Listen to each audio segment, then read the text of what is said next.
the maybe it's a part of a global supply chain problem.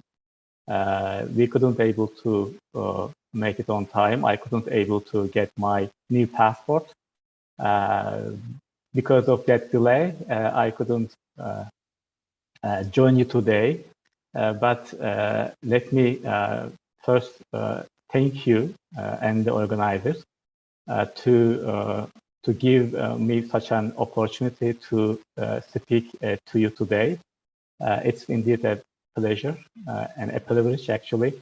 I extend my warmest regards and salam from Istanbul to Turkestan. Inshallah, next time I try to be with you and wanted to see Turkestan. In today's talk, I will be shortly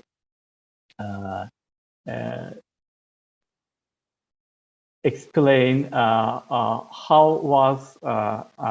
monetary policy was being carried out in the past and how it has been carried out now. Actually, the monetary policy then and now. So I will be sharing my personal opinions. It will not be too technical and it will not be also too academic. So first, this is also a topic, the monetary policy, fiscal policy is also a topic of this conference. And it's actually a right topic. We have to discuss the challenges we face today, whether in terms of price stability or other issues as well, because these challenges are great and we need to collaborate and we need to cooperate not only at the academic level, but also at the country level, at the policy making level. We need such a collaboration.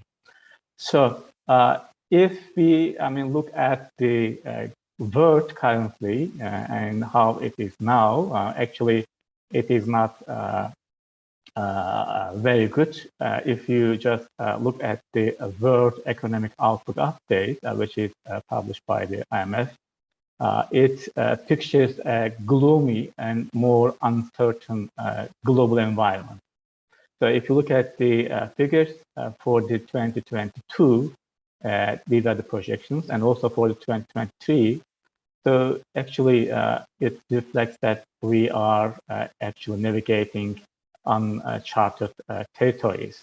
So the global output is expected to drop from 6.1 to 3.2%, and also, this is also true and more maybe apparent, more striking for the advanced countries, and they will see their economies declining more than the emerging market economies. Maybe we are just a bit lucky. If you look at the figure, the Middle East and Central Asian countries, for example, they are gonna perform well above the world average. So it's a good news. But actually, these figures Professor are. Lokman, Yes. sorry for interruption. I think your camera is closed right now. Your personal camera. Oh, I'm sorry. Is it? Just a second. Can you see me now? No, it's still. Yeah. Maybe. Okay. Let me see. Okay. Okay. I'm sorry. Yeah. Yeah. Okay. Yeah, we can see you now. Yeah. Okay. Thank you. Let me share my screen again. Of course. And if you look at the inflation, basically two macroeconomic indicators are very important: the economic growth and the inflation. In terms of economic growth, we are not gonna perform very well. Some are luckier than the others, like us, like Middle East and North African, Central Asian countries. And in terms of inflation, if you look at the world consumer prices, we see that the inflation is elevating. It's very high. So the higher inflation rates are global indeed. And if you look at the forecast, the risks are upside. And if you look at how the IMF changes frequently its forecast with the inflation figures, global inflation figures, you see that the inflation is from the, let's say, 2021, the first January 2021, it has over time increased its inflation expectation. So that means inflation is getting more and more global and the very risky figures. So, and if you look at the current situation, economic situation, again, you see that there are a couple of reasons to be pessimistic about the global growth and also for global inflation. And what are the challenges today? One, we still feel the negative impact of the global financial crisis. So there's a lingering damage, and that damage is still with us. And most of the advanced countries after the global financial crisis experienced a recession, and this recession is still with us. So so we have the risk. We have let's say the inheritance. We have inherited the damages of the global financial crisis. The second, as we all know, the global pandemic, the COVID-19 pandemic, caused enormous disruptions to economic production all over the world. It is still with us. We still feel the negative impacts, especially in the global supply chain.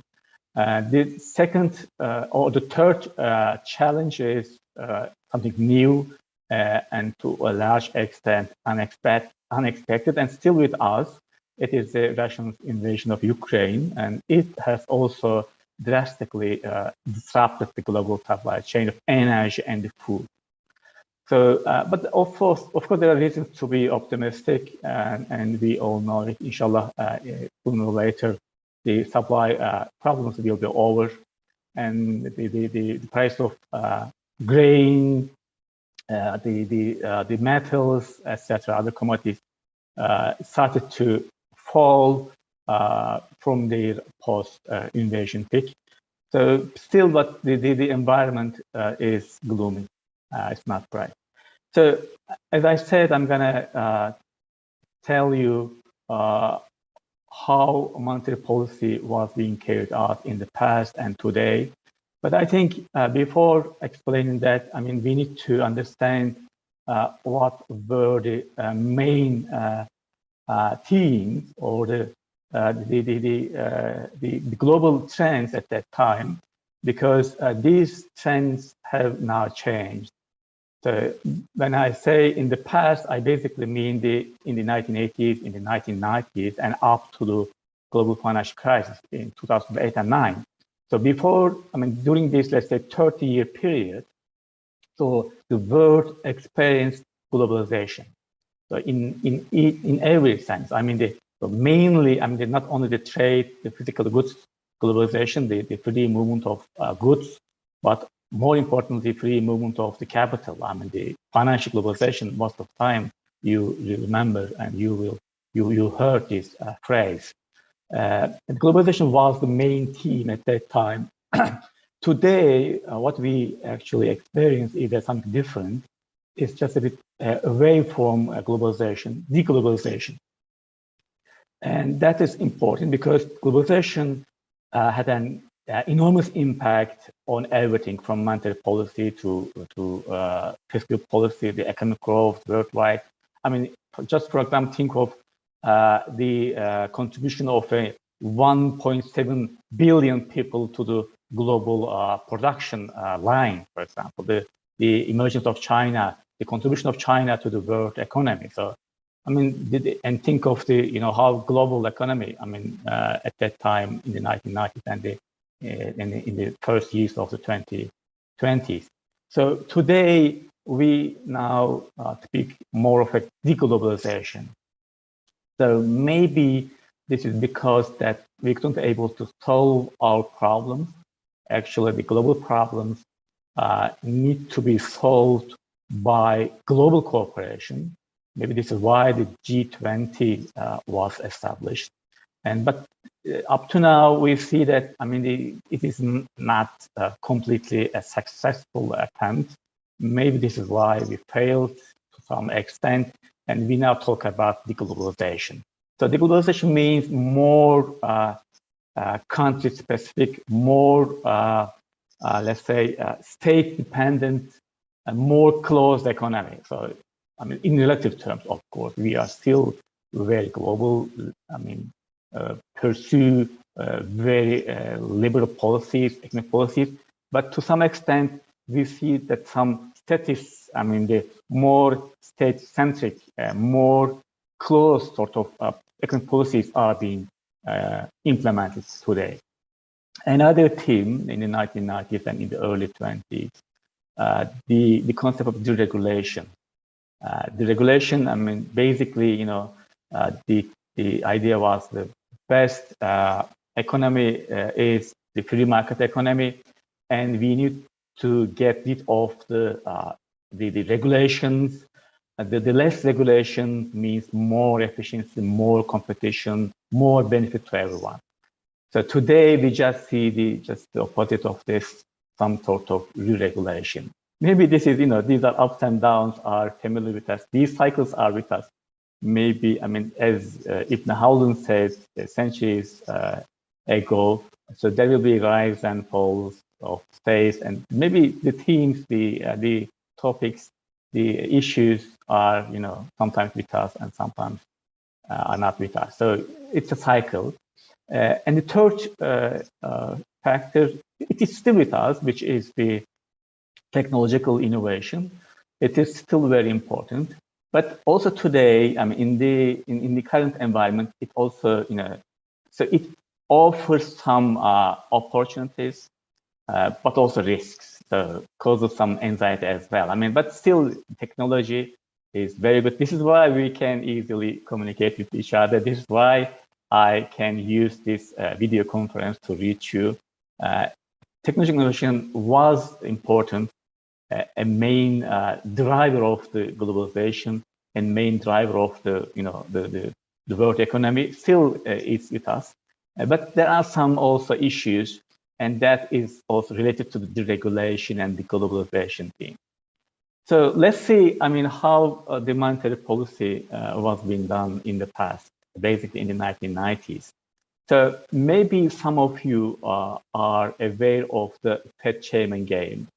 So there was a game in the internet and provided by the Federal Reserve Bank of San Francisco. On that web page, actually, I have used this game in my money and banking courses at the university. So in that, on that page, there's a game, and that game is share the fact. I mean, you run the monetary policy in the US, and you simply use the short-term interest rates. And today we hear the news, you know, whether the Fed is going to hike or cut the interest rates, Fed funds rate, this is what they call. And by changing the short-term interest rates, you simply try to affect the inflation. So, if some of you have played this game, you will understand what I mean. It was a nice game, and it was a nice tool to teach how monetary policy can be conducted. And if you again played this game before, and if you wondered what kind of a mechanism, what kind of an algorithm was available behind this game, is simply the Taylor rule formula. Again, some of you will remember how it goes on.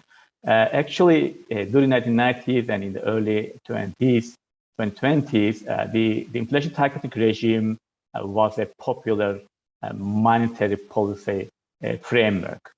And in that framework, you simply target the inflation. But if you remember this game, Actually, and on that web page, you cannot play this game because it's been canceled. And they say that since this algorithm, the mechanism, it was so simple, of course. It was exaggerating the monetary policy framework, but it worked. They say it is no longer available because we need to update it because of the change in the monetary policy. I will come to that in a moment. But the point is that this Taylor rule formula, which was being implemented in the background of this game, is no longer with us. So let's remember how it worked. So we have the target rate. So we have this short-term interest rate, target rate, short-term interest. How the short-term interest rates are being determined. How the central banks set the interest rates. So they take two things into account. The first one is the output gap. So that means if the economy is operating above or below the potential output. Let's say the Turkey has a potential output growth of 5%. So that means the trend growth rate is 5%. If the current, for example, growth rate is above that potential figure, 5%, let's say the 8% per year growth rate. So that means economy is overheating. So it is performing well above its potential. So therefore, if there is such a thing, so you need to increase the short-term interest rate. So if the economy is operating below let's say, the potential output, you need to cut the interest rate. And secondly, so inflation expectations. If you target, let's say, 2%, 5%, let's say, in the case of Turkey, and the inflation is well above this 5%, so let's say the 8% or 10%, so you need to again increase the short-term interest rate. So basically, so it suggested in determining the interest rate, short-term interest rate, or the policy interest rate, you take into account two things: the output gap and also the inflation gap. So the target inflation. So the rule is very simple. So it's very intuitive. So it doesn't mean that it has been implemented everywhere, but it provides a kind of very easy, framework understanding. So easy to understand. And simply in that game, this was it. But this was mostly, for example, here we have the coefficients. So if you assign more weight to inflation, so that figure will not be 0.5, but maybe 0.8 or 0.9. So if it is 1, you are a straight, complete inflation fighter central bank. So depending on, so here, because in the US case, the Fed should consider both GDP, the unemployment rate, and the inflation rate. So they assign 50% weight to each indicator. So in our case, maybe in Turkey or in other developing countries, this will be too simple.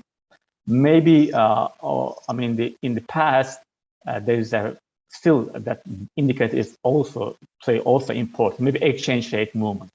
So because our economy, the economies in the emerging markets are very sensitive to the changes and fluctuations in the exchange rate. They also need to take into account. Okay.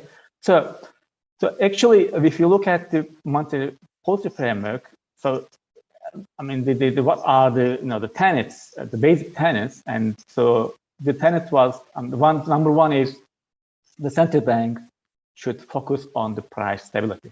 That should be number one objective of the monetary policy, because it's believed that the monetary policy cannot affect the real variables like the real GDP, or like unemployment rate in the long run. So actually here you will remember the Phillips curve. It says in the short run, monetary policy can affect the real variables like unemployment rate, GDP, but in the long run, they do not have no influence over these variables. So that was the main the idea behind why the monetary policy should focus on the price stability. Why the central bank should have the main function of maintaining price stability. So number two, so preferably the central bank should follow rules instead of discretion. So there's a large discussion in the literature, rules versus discretion. In the past, it was preferred. So this is why the inflation technique regime was preferred, was being adapted by most of central banks in the 1990s, and later in Turkey as well. We have adopted it. And that regime, actually, it's not a totally and fully rule-based. Maybe it can be called, it is based on constrained discretion. So you have this discretion, that means you can adjust the policy when the data are available, when the new economic developments happen. It depends on the data, coming data, basically. So it gives you a room to be flexible. But if it is totally on discretion, it will lead to what we call the time inconsistency. So because if you change your behavior all the time, depending on the conditions, then your movement will be full of ups and downs, and you will not be understood very well. So your actions and your target cannot be in harmony, cannot be in parallel. So that's So therefore, so you should be both of them. I mean, the rule-based fine, but you should also do the actions or implement the policy on a discretion basis as well. So another, tenet. The long run. Okay. In the long run, as we said, the price stability is the main focus. But you know that any action that you take at the central bank will come out with a lag. When you cut the interest rates or hike the interest rates, you will not see its impact, instantaneous impact. On the economy, on inflation, it will take time. For example, if you cut the interest rate today, you will see its impact after 1.5 years on inflation. And that impact probably will be seen, on real values, on growth rate, for example, within 1 quarter. But it will take time to see its impact on inflation, maybe after 3 or 4 quarters. So that is how the monetary policy runs. It runs with a lag. Once you take the decision today, its impact will come with a lag. And the shorter lag with the real variables, but then this effect will be diminished over time. But on inflation, its impact will be felt after 3 or 4 quarters. And if you look at the strategy and governance, and at that time in the 1990s and in the early 2020s, so we talk about, everyone talked about central bank independence. So independence, why we focus on this concept too much? Because of the fact that the politicians and the bureaucrats or the economists not all the time share the same interest. So because, let's say, because of the Phillips curve, if there's the negative relationship between the inflation and the unemployment rate, but because if you raise the interest rates, so its first impact will be on unemployment. Unemployment rate will go up. And this is something that the politicians do not like at all. And then later on, its impact will be on inflation, but it will come with a lag. So therefore, there's a kind of a conflict of interest. So this is why the central banks were given independence, but this independence instrument independence. It's not a total independence. It's kind of it's a means to achieve the goal. That goal is the price stability. It's not an end in itself. But in our case, for example, in Turkey, it was instrumental independence. That means the central bank was free to choose the instruments that are believed to reach the central bank to its goals, to maintain price stability. So again, there was a clear mandate in the law, price stability, financial stability. We have a monetary policy committee. I mean, in Turkey as well as in other countries. So most of the countries implemented inflation tracking regime. I mean, and they were also transparent and accountable. Why? Because the job that the central bank undertakes is a very important job, and its job is being delivered by the government in power, and there's here, because they are technocrats, bureaucrats, they need to be transparent and accountable, just to eliminate the democratic deficit, because they are not being elected, and since they are not being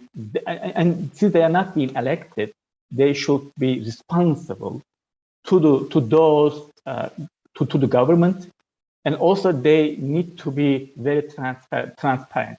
The central banks should be transparent. They should share lots of information with the public. They should share their forecasts, their actions, not only with the public, but also with the government. And there are some regular regulations that force central banks to do their job, etc. So the main mechanism was this. Today, actually, because of the themes, maybe the zeitgeist, let's say, because we have a different environment, social, economic, geopolitical. Maybe I mean, there is this change everywhere. I mean, maybe from 1990s to the global financial crisis, so we have had this regime. But after the global financial crisis, most things have changed. I mean, even in the US, in the UK, in Europe, elsewhere. So because people started to question, I mean, what is a good regime? Should we change it? What are our mistakes? Lots of discussions. I will not go into this one. And of course, the framework has changed. The tools the central banks use have changed from some quantitative easing. I mean, they have 1, 2, 3, lots of different quantitative easing tools. I mean, also the focus was more on the financial stability, because the global financial crisis, stemmed from the U.S. and the U.S. financial system. So why didn't we see it coming, etc.? So these question marks, led us to focus more on the financial stability issues. So there's a change. Lokman GÜNDÜZ. Yeah. Can we little wrap it up? So okay.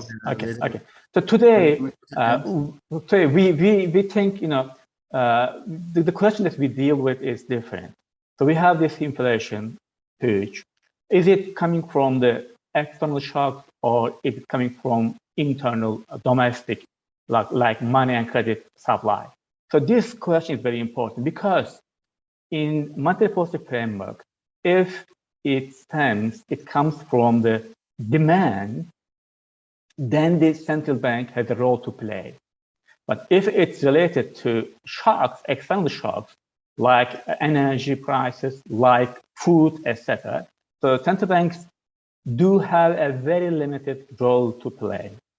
So once we disaggregate the shocks, the reasons, the causes of inflation, then we can also understand whether or not the central banks do have a role. So therefore, this question is very important. Is it because of the external shocks, which are beyond our control, or is it because of the things that we are in control? So that is important. And the second question, is it these shocks are going to be temporary or permanent? So if you look at the inflation, global inflation figures today, and including advanced countries, there are three sources of inflation: energy prices, food prices, and housing. And these are the main source of inflation. And if you look at this, maybe housing is to some extent related to monetary policy, of course. Energy and food prices, these are the main drivers of inflation, and these are beyond the control of central banks and monetary policy. So, but that doesn't mean that central banks do not have any role at all, because there is also some secondary, second round effects. Because once you see that the prices are going up and up, then you change your expectation. You think that the price is going to be like this all the time. If the inflation, whether it's because of energy or food prices, if it's, let's say, 30 or 40%, then you think that it will be more and more. So then you change your expectation. So therefore, there is a role here to play. So actually, it's a mix. So I didn't empirically, find out that the portion of the inflation which responsible, coming from the energy and food price and from the demand side. But I think there is also a demand side effect here as well. Maybe after the pandemic, COVID-19 pandemic, there is this demand has also occurred, of course. Anyway, so I will come to that point. But if you look at Turkey specifically, so what we see, the volatility in inflation has risen, especially starting from the 2018. So this is something problematic, because the monetary policy in low inflation and high inflation environments are going to be different. So Turkey is a high inflation environment, has a high inflation environment. So I just look at the empirically whether the inflation phenomenon is new in Turkey. So I have used an algorithm developed by the Phillips and Saul. So it's been heavily used in discovering the bubbles in the asset prices, whether it's exchange rates or house price or commodity prices. So I just implemented this method to inflation figures in Turkey and tried to find out whether or not we have experienced explosive periods in inflation.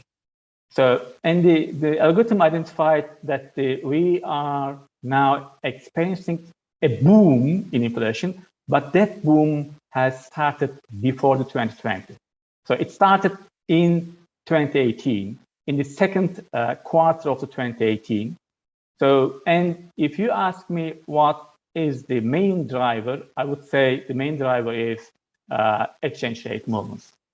So the exchange rate pass-through is very important for Turkish case.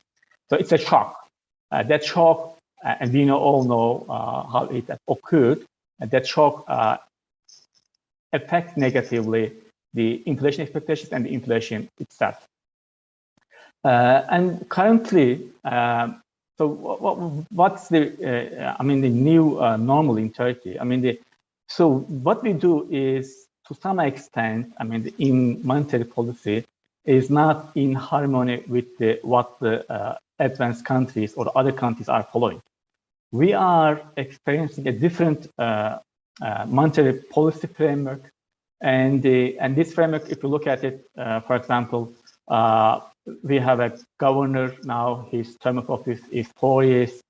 It can be fired at any time. He can be fired at any time, and this is this was not the case in the 1990s and in the early 2020s.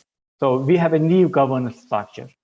So in terms of inflation target regime, we are like many other countries. Of course, we are not alone, but I think the inflation is not being the #1 priority today. It's been therefore, and what we see also in monetary policy framework, we have a very low interest rate, well below the inflation. And this new framework, it seems to me that not easy to communicate with the public. We have some difficulties in explaining. I think the main idea, reason why the central bank today is implementing this regime has to do with the fact that they believe that these the drivers of the inflation in Turkey mostly external driven, mostly explained by the shocks and the geopolitical and the geopolitical risks are the dominant, maybe very dominant in explaining these shocks. This is why they do have a very different monetary policy framework. And this is why they do try to cut the interest rates. Although the several advanced countries and several emerging countries started to increase the interest rate because of the second round effect, because they see that if we couldn't inflation get under control, it will be very difficult in the future. If there's a price to pay now, they pay the price now. So if you, for example, actually the monetary policy frameworks are being determined by the by each country. I mean, by the political and the economic development in each country. So we have actually imported this framework from the in the 1990s after the the IMF with the IMF stabilization policy, we have dramatically changed our mandate, regulations, etc. So I'm just reading this book. I mean, the Bernanke, who was the Fed chairman before Powell and Yellen, and he has written a book on the 21st century monetary policy. And this sentence, I think, is very important. I mean, the long-term economic and political development shaped the Fed and its policies over the past 70 years, but not the revolutions in economic thinking. I think what we are currently going is kind of a radical change, but this radical change do not come from the economic reasoning or economic thinking, but the political developments and economic developments do shape our monetary policy today, just like the Fed. Okay, I mean maybe I stop here. If you have questions, I can try to answer. Thank you again for your attention, for your attention. Yeah, you're most welcome. Thank you for your truly gone through presentation, which was in such style and focus where both parties, I would say, the common people and experts could get a lot of information for themselves.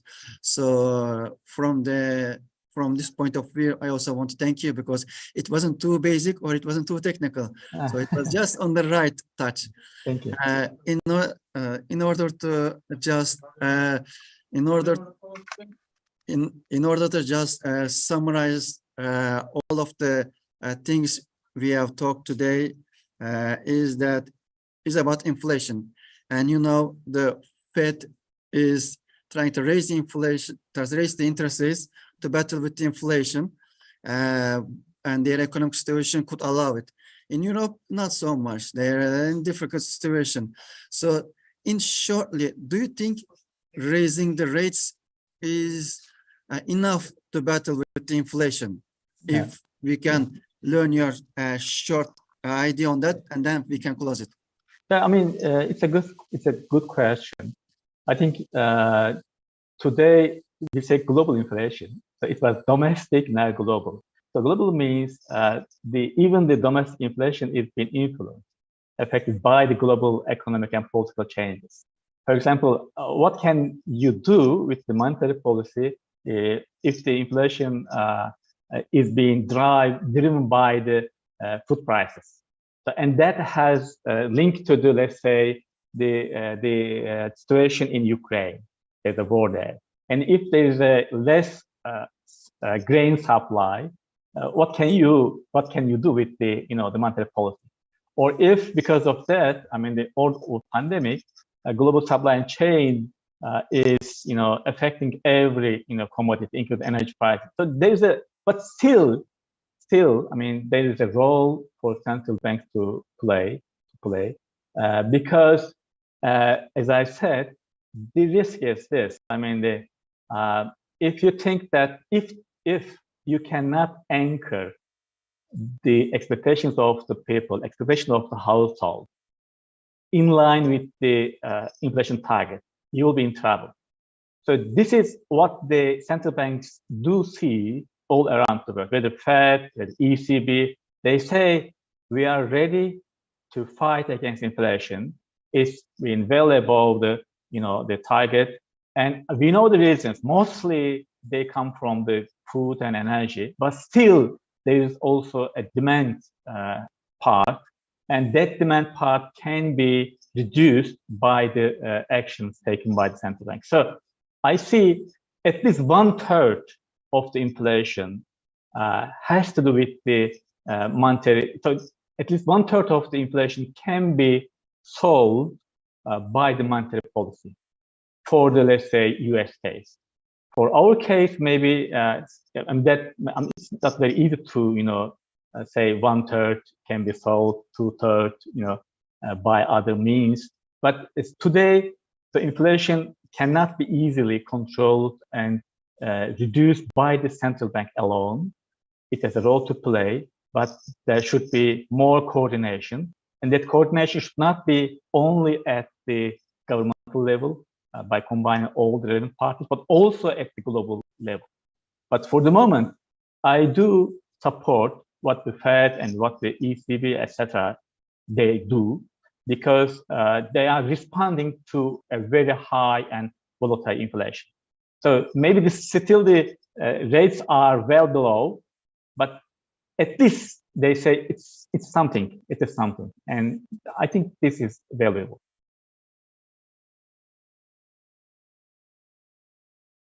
Thank you very much again for your answer.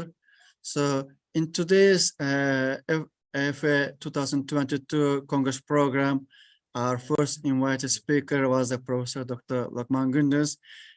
We talk about mainly inflation, as everybody talks these days. We try to put what's going on and how can we battle it, and potential ways. And if we have last words, I can take it from you. When I first started my job at central bank, so we were basically coming together with the other central banks all over the world, because there's only one central bank in a country and there are also others, and you just become friends.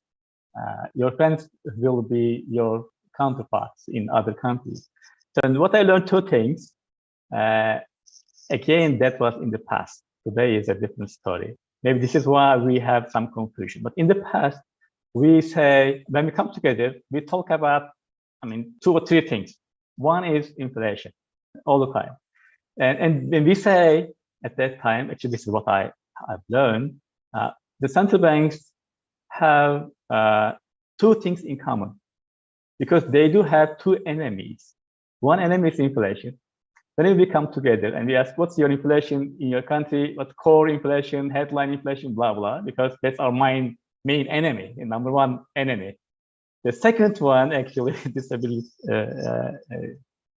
kind of, shouldn't be misunderstood, but we say the second enemy was the Minister of Finance, Minister of Finance, the politicians or the government, because initially you are, because initially there's a, the common goal, but over time, your perspective, your goal, and the government role and perspective start to differ, and we start to have a conflict of interest. Because let's say, if assume that the next year there is an election, so every government, whether it's US, Japan, it doesn't matter. They want the economy is growing up, right? The unemployment rate is going down, and you need stimulus. And if central bank has a room to provide it, then you ask central bank to cut it down. But you look at the long-term targets, inflation. You believe that if you take an action today, maybe in the first quarter, second quarter, you will have its impact on the economy. But if you cut it today, you will have a high inflation later on. You need to focus on the long term, medium term. So this perspective is different, and therefore we say we have two enemies: inflation and the mutual fund. That means the independence. Actually, today, of course, we need not to be, these are not the enemies. Inflation is the enemy, but the government is not the enemy. It shouldn't be. We should be coordinating very much together efficiently. So that was the joke that remained in the past. Today is a totally different story, but the inflation is still the main enemy. Will remain for a long time, I think. Thank you. Thank you again.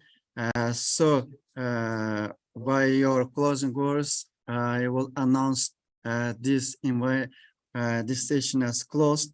So thank you very much for sparing your time. My pleasure. My pleasure. Participating in our Congress.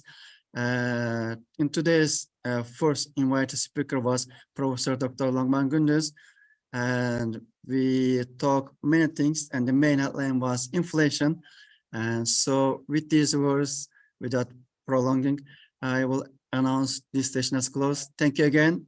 Thank you. Thank you very much. It was my pleasure. I desperately wanted to be with you today, but unfortunately, inshallah, next time. Inshallah. Next time, inshallah. When the opportunity arises, inshallah. Thank you very much. Bye. Bye.